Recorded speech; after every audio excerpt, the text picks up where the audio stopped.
La comunicación es un fenómeno complejísimo, pero estamos tan acostumbrados a pensarla como algo tan natural que pocas veces reflexionamos en ella de manera profunda. Quiero confesarles algo, queridísimos suscriptores. He reflexionado mucho a lo largo del tiempo sobre las complejidades de la comunicación humana, así como también de sus grandes beneficios y de sus terribles estragos cuando ésta no se da. Tal como lo acaban de escuchar, de sus terribles estragos. Habrá millones de videos y libros que traten las enormes ventajas de la comunicación, pero casi nadie habla de ese estado terrible cuyas consecuencias aciagas lastiman hasta el espíritu más valiente. Es decir, cuando ocurre lo contrario de la comunicación.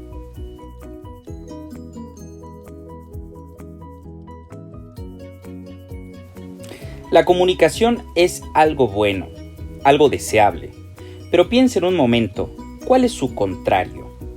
El antónimo de la verdad es la mentira, el antónimo de la salud es la enfermedad, el antónimo de la luz es la oscuridad. ¿Cuál es, insisto, el antónimo de la comunicación? Antes de dar una respuesta obvia, vamos a analizar la etimología de la palabra. Comunicación proviene del latín communicatio, communicationis, que a su vez proviene del verbo comunicare, y este contiene la raíz de la palabra communis, que significa común. Se dice que lo común es aquello que se comparte. Por lo tanto, podríamos definir la comunicación como la acción de poner en común cualquier cosa a través del lenguaje. Al parecer, mis queridos internautas, todo el mundo hace esto en todo momento. Entonces, ¿dónde diablos está la complejidad? Bueno, no toda comunicación es tan compleja, sobre todo cuando lo comunicable es algo de carácter objetivo. Es decir, difícilmente vamos a tener problemas en comunicar lo evidente. Por ejemplo, si yo digo, tengo dificultad para respirar, como eso es común al conjunto de los seres humanos vivientes que están en condiciones de entender castellano, bueno, pues me van a entender. Si yo digo, aquella mesa se está quemando y todos podemos voltear a ver la mesa, bueno, pues me van a entender igualmente. Porque, insisto, comunicarse es transmitir con signos aquello que podemos compartir porque es algo que tenemos en común. Por ejemplo, ustedes y yo tenemos en común la lengua española, pero si yo les dijera innova fert animus mutatas dicere formas corpora di coeptis nambos mutastis et illas aspirate meis primaque ab origine mundi ad mea perpetuum deducite tempora carmen, bien, pues tendrían que tener conmigo en común la lectura en latín de las Metamorfosis de Ovidio. Si no, pues caramba, no me van a entender, porque el fragmento anterior no nos es común. Pero, para los casos que estoy pensando, esas situaciones terribles de las que les hablé en un principio, no es necesario que les diga cosas en un código distinto al español. Fíjense bien, hay una innumerabilidad de casos en los que la comunicación no se da, incluso cuando aparentemente hay dos o más voluntades tratando de establecer un diálogo. Vayamos ya a los problemas y a las consecuencias de una mala comunicación o a la ausencia de comunicación. A ver, nuevamente, para que la comunicación se dé, necesitamos compartir un contexto. Ahora bien, ya vimos que el contexto externo, es decir, lo que podemos afirmar sin miedo que tenemos en común, suele ser algo sencillo de entender. Probablemente nadie, salvo los posmodernos más enfermos, te va a poner en tela de juicio la realidad física, tangible, cuantificable y verdadera. Por ejemplo, quiero esta manzana, la mesa es de madera, el agua está fría. Son afirmaciones que se entienden, ya que tanto ustedes como yo estamos facultados para percibir los fenómenos del mundo de un modo específico. El problemón está cuando aquello que pensamos como comunicable pertenece al contexto interno y que, al parecer de muchos, está sujeto a la interpretación, a la opinión, al malentendimiento o incluso a la ignorancia. ¿Cuántas veces, mis queridos internautas, han invertido enormes cantidades de tiempo tratando de explicar sus sentimientos al otro y terminan agotados, furiosos o incluso heridos. ¿Cuántas veces han dicho cosas y alguien más lo interpreta tan fuera de contexto en el que lo dijiste que acaba acusándote de alguna cosa repugnante? ¿Cuántas veces has sentido que mejor ni le dices al otro lo que quieres porque igual no solo no te va a entender, sino que terminará queriéndote hacer sentir culpable de algo que le ofende o que pertenece exclusivamente a una visión retorcida producto de sus traumas personales? ¿Cuántas veces te has preguntado abierta y sinceramente ¿qué de plano estoy tan idiota para darme a entender con esta persona? No te preocupes por responder. A todos nos ha pasado y nos pasa mucho. Incluso, aunque vivas bajo el mismo techo y vean las mismas cosas y huelan lo mismo y toquen lo mismo, hay una gran cantidad de situaciones que impiden la comunicación efectiva, es decir, el entendimiento cabal de lo que supuestamente se comunica. ¿Por qué pasa esto? Despleguemos algunas hipótesis. Primera hipótesis: porque no te comunicas bien. Siempre, queridos internautas, es una posibilidad que te haga falta desarrollar mejor tus herramientas discursivas para comunicarte. Esto le ocurre a personas que creen tenerlo claro en sus mentes, pero a la hora de externarlo dicen 1000 cosas redundantes o un par de cosas tan vagas que de plano no se entienden. En términos prácticos, ojo aquí, cuando no te comunicas bien, estás aislado del otro. Segunda hipótesis: porque el otro no puede entender lo que tratas de comunicarle. Siempre es también una posibilidad que el otro no pueda entender lo que le dices porque le hace falta conocimiento y claridad de los conceptos que utilizas. Y aunque el otro tenga toda la intención de comprenderte, hay tantos huecos de significado en lo que escucha que acaba bloqueado. En términos prácticos, nuevamente, ojo aquí, cuando el otro no puede entenderte, está aislado y tú también. Eso que has querido que tengan en común no existe. Tercera hipótesis: el otro no quiere entender, porque el otro no quiere entender. Esta es de las más terribles. Existe, mis queridos internautas, la posibilidad de que tú seas bueno comunicando cosas y que el otro esté facultado a entender lo que dices con claridad, pero por alguna cuestión no quiere aceptar lo que quieres comunicarle. Esta posibilidad usualmente se da por cuestiones emocionales.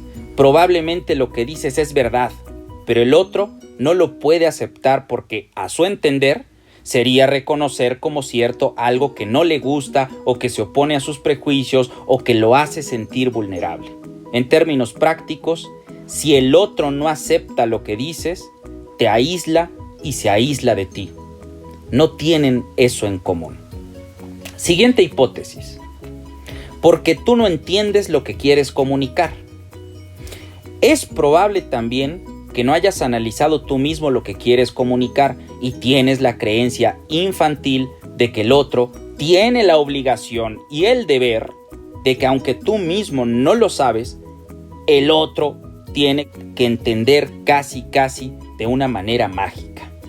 Esto, mis queridos internautas, es otra gran tragedia humana: la falta de claridad en lo que se quiere comunicar y el encaprichamiento de que el otro es el responsable de entenderte, aunque tú no le des las herramientas para hacerlo.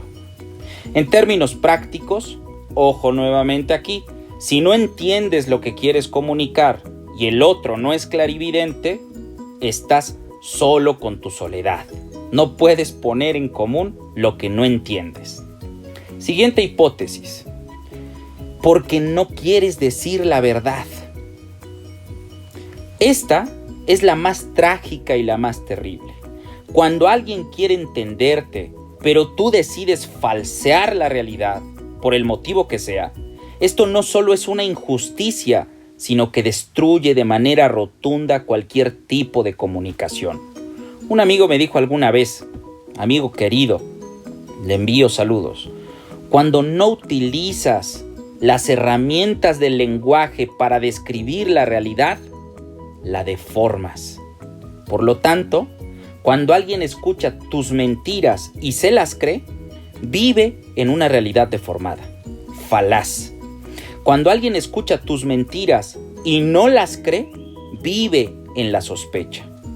Voy a poner un ejemplo súper claro. Supongamos que tienes una pareja a quien unos amigos invitaron a una fiesta, pero le dijeron que no te invitara a ti porque les caes mal. Luego, tú te enteras de la fiesta y al preguntarle a tu pareja, ella te dice que no asistirá. Cuando le preguntas la razón, ella empieza a divagar en 1001 pretextos y enfermedades inventadas. Si tú te crees la mentira, automáticamente esa persona te condena a un mundo deformado en el cual las cosas no pasaron por las razones reales, sino por razones que no existen. El que mintió automáticamente divide su vida entre lo que es real y lo que dijo. Es decir, una parte de sí misma se aísla de ti, porque solo ella sabe la verdad, y otra parte trata de coexistir contigo en la falsedad, o sea, en el relato de la mentira. Hay muchas formas de mentira y de falsedad, pero todas tienen el mismo efecto sobre la comunicación. La arruinan. En términos prácticos, ojo aquí, mentir es poner en común relatos que te alejan de la realidad y, por lo tanto, de lo que verdaderamente puedes tener en común con el otro y quedas aislado. Siguiente hipótesis. De acuerdo al nivel de complejidad o sencillez de las cosas.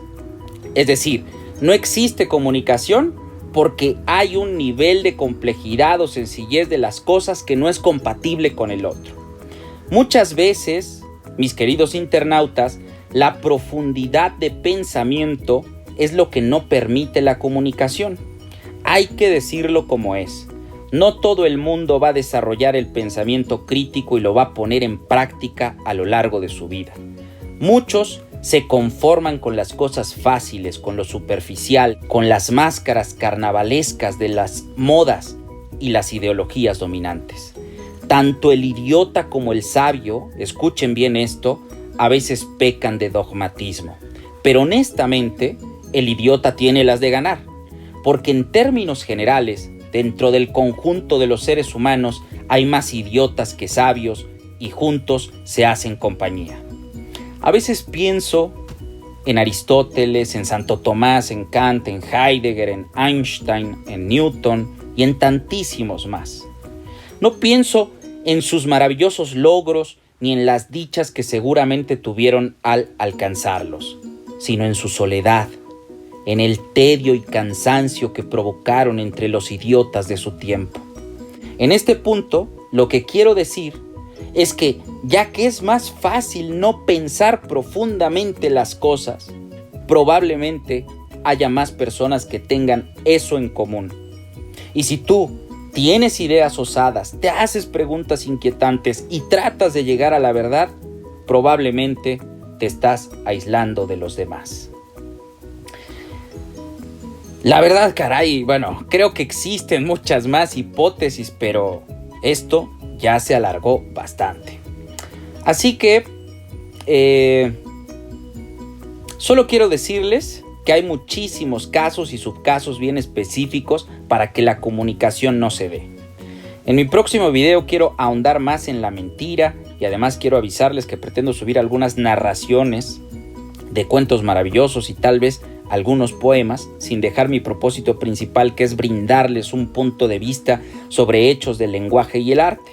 Así que, con base en lo anterior, voy a tratar de sacar una conclusión. Allí va. ¿Cuál es el antónimo de comunicación?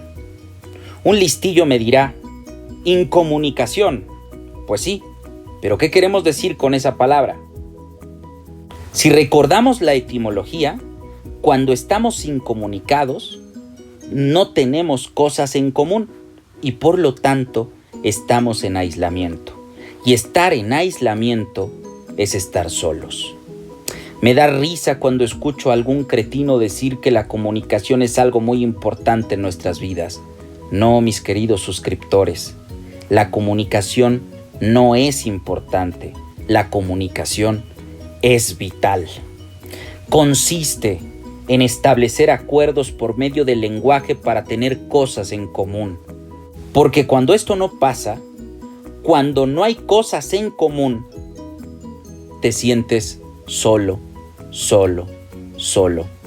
terriblemente solo, como para morirse llorando. Muchísimas gracias nuevamente por su atención. Saben que los estimo. Quiero